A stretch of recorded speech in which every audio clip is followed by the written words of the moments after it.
napansin nyo, sino man nanood nung sa BICAM, nagtyaga? Nagtyaga ako eh. Mag-a-adjourn sila. Bago magpupulong-pulong sila ron, magkukumpul-kumpul sila sa isang lugar. Hindi rin natin alam kung anong pinag-uusapan. Bago mag-resume, meron ng desisyon. Wala rin! Ila-live stream pa nila. Walang iniiwan yan doon sa ICI eh. Merong guidelines for live streaming, pero umpisa nung na-create yung ICI noong September, itong taong ito, ilan ang ni-live stream na hearing? Isa! Exactly one hearing. Oho. Yun ang nangyari sa ICI. Pinaglolo ko tayo. Public daw, live stream, pero recess, private consultation doon sa bandang likod, kitang-kita naman eh. Nawawala sila eh. Nandun yung screen, hindi nawawala yung live feed, pero walang laman itong mga mesa, nandun sila sa likod. Then pagbalik nila, ayos na. Mayroon ng usapan, anong klase yun? How the decision has arrived at hindi rin natin alam. So, ginagago lang po tayo. This is about the budget, mismong budget ng House of Representatives. Sabi dito, we would like to ask po bakit ang budget ng House of Representatives ay walang public deliberations. No presentation of budget, no scrutinization like other government agencies. We would like to raise the issue of excessive cash balance of the House. According to 224 COA report, may 27.6 billion cash and cash equivalents ang House of Representatives as of December 31, 2024. In 2023, it was 18.657 billion. According to the report, it was earmarked for payment of payables already obligated and due for payment in the ensuing years. Pero po, ang total liabilities of the same COA report in 2024 is 481 million pesos only. Bakit po ang daming cash ng House? For what purpose? Yearly, there is also a realignment of funds from personal services and capital outlay to MOOEs. And on top of that, 17.324 billion pa silang net to GAA increase in 2025 and 10.5 billion increase in FY 2026 budget. Bakit ang dami nilang cash at bakit patuloy ang increase ng kanilang budget na walang public budget deliberations, no scrutinization, no questions? I consider this a hypocrisy on the part of the House scrutinizing other agencies, pero ang budget nila hindi nangyayari sa budget nila. Anyone can answer. Actually, ganito yan, ano? The fundamental question there is, bakit walang deliberation? Simple. Ayaw nilang ipaalam sa atin. Case in point, the 2025 GAA was unconstitutionally certified as urgent. Can you imagine? Budget urgent. Anong ibig sabihin kung bakit may GAA deliberation? Kasi nga, ang legislature, ang guardian of the public purse, of the national treasury. Kaya dapat yan, binubusisi lahat. Tama yung sinabi ni Chairman Cardema. Binubusisi yan. Bakit ganito? Bakit ganon? Ito bang agency na to? Nagamit mo ba yung binigay namin sa'yo? Hindi mo pala nagamit? Bakit ka namin bibigyan ulit? Etong binigay namin sa'yo, bakit dito mo ginamit sa ibang purpose? Dapat makastigo ka, etc. Can you imagine that 2025 GAA was certified as urgent? What does certification of urgency mean? It means that you dispense with the reading, the first, second, and third readings on 3 separate days. Meaning to say, isang araw lang, pwede mo nang i-approve yung pending legislation. Anong purpose ng certification of urgency? Nagkakagulo. Di ba? Pag-declare ka ng national emergency by law, urgent yun. Lumindol. Nagkaroon ng the big one, wag naman. Kailangan ipasa mo itong supplemental budget in one day.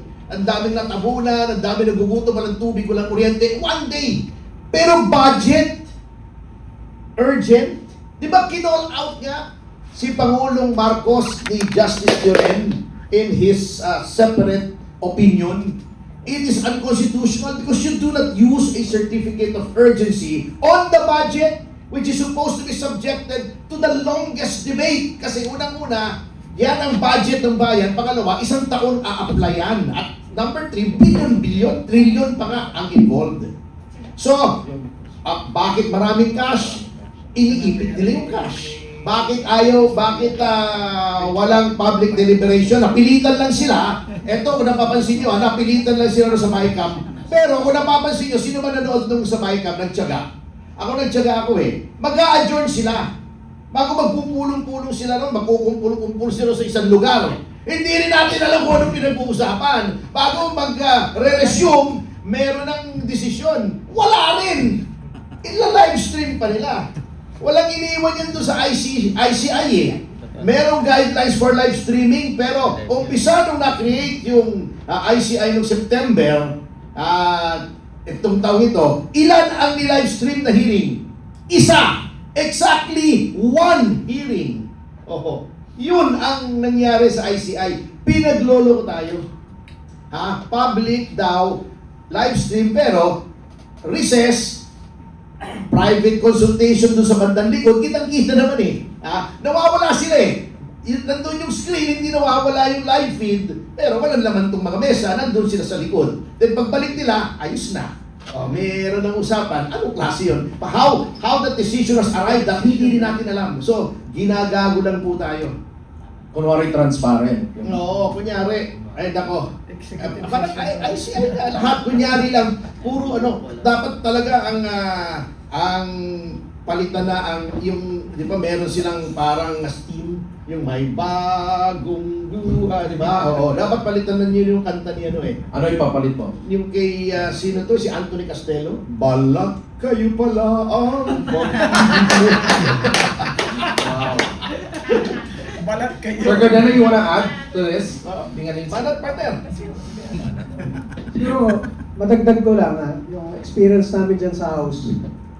Noong 2019, hindi agad kami nakaupo. Tapos may lumapit sa Sabi mo kung bakit? Huwag na. Iba ko lang, excuse me. Hindi agad kami nakaupo. Tapos may lumapit sa akin mga congressmen. Sabi, Kong na rin tawag sa akin, Kong, elect ako nun. Kung benta nyo na lang yung Duterte yun, baka ano pa kayo, 20 to 30 million. Sabi ko, putang ina. Hindi kami nakikipag-away para sa pera. Wala nga kami pakialam dyan sa budget sa Kongreso eh. Gusto lang namin makipagdebate, magsalita, makipag-away sa mga makakaliwang grupo sa bansa.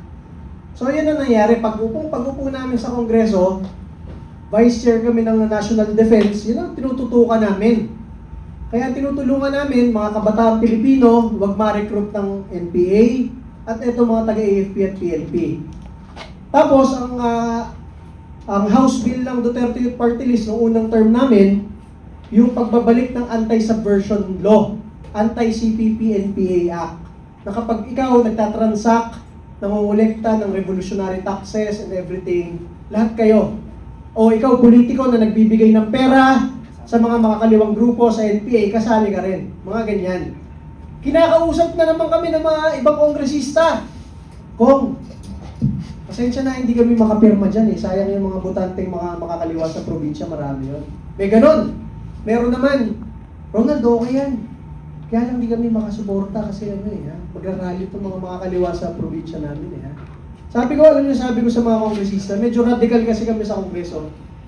Ang daming kongresista at politiko, gusto ng reservist rank sa Armed Forces, gusto ng arrival honor sa PNP, gusto na rango sa Philippine Coast Guard Auxiliary, pero para pumirma ka, laban sa pumapatay sa tropa ng gobyerno, ayaw mong pumirma.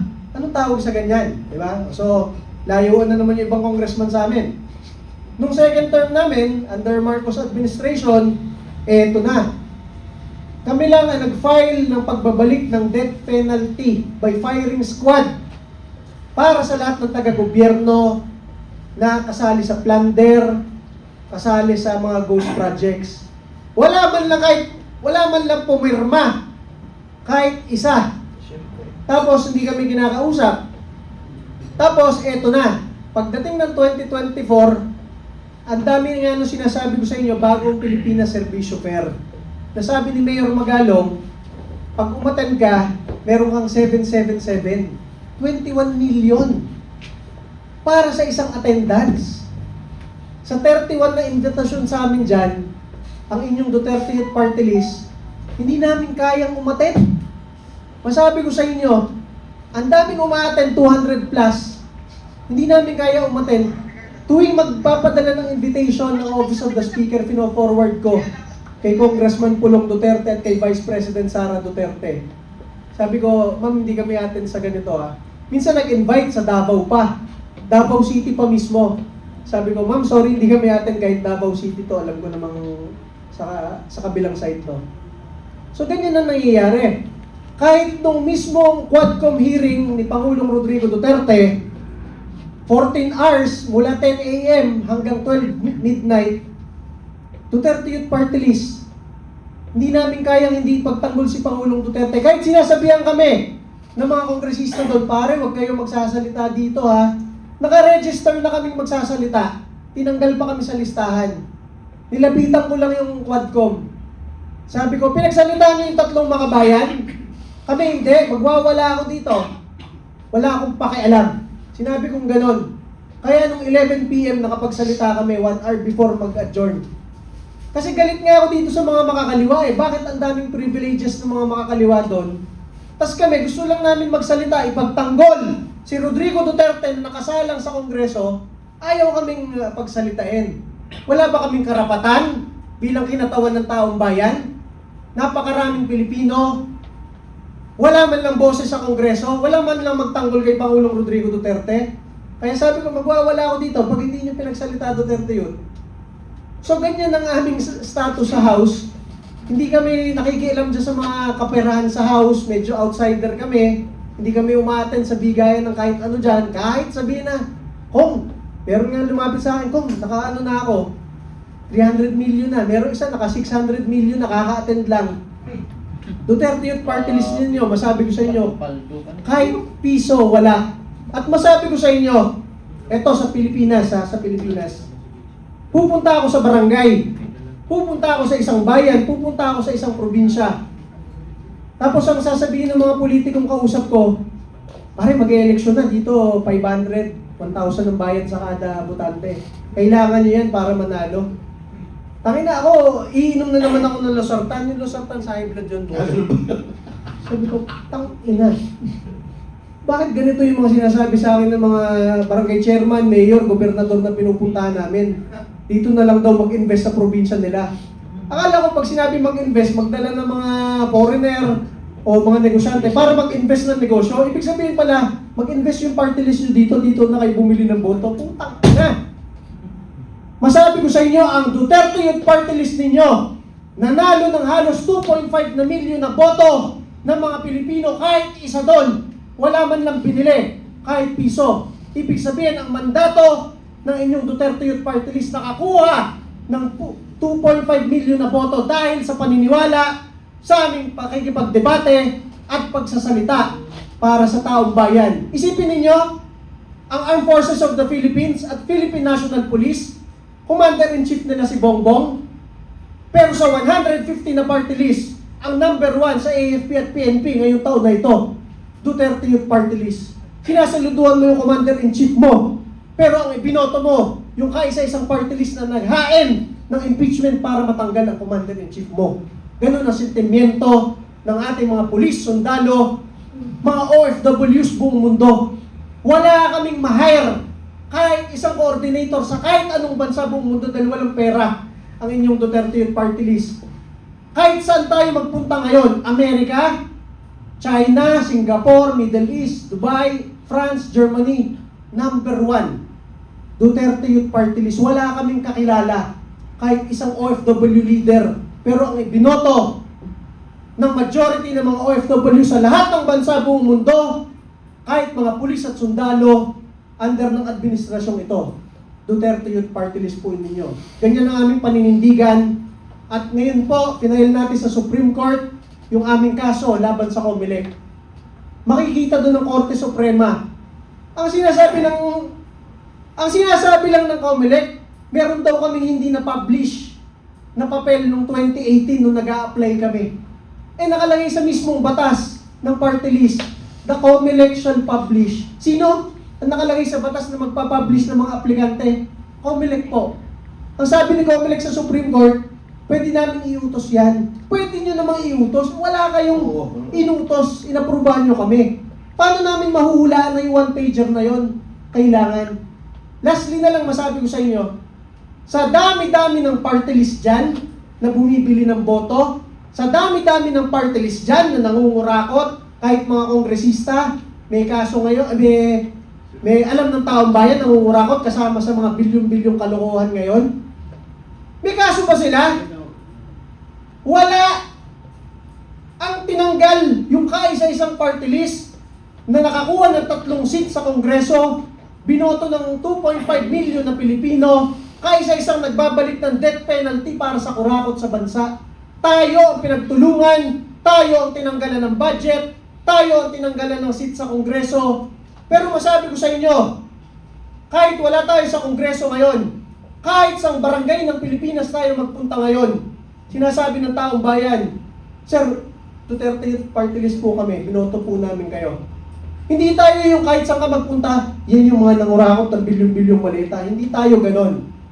At dahil dyan, sa inyong pagtitiwala natin mga kasama sa social media, mga vloggers, at ng milyong-milyong Pilipino, kaya nabubuhay ang Duterte Youth Party List. Alam ko, makakabalik tayo sa Kongreso at putang ina lahat ng kailangan reforma dyan sa Kongreso na yan at sa ating gobyerno.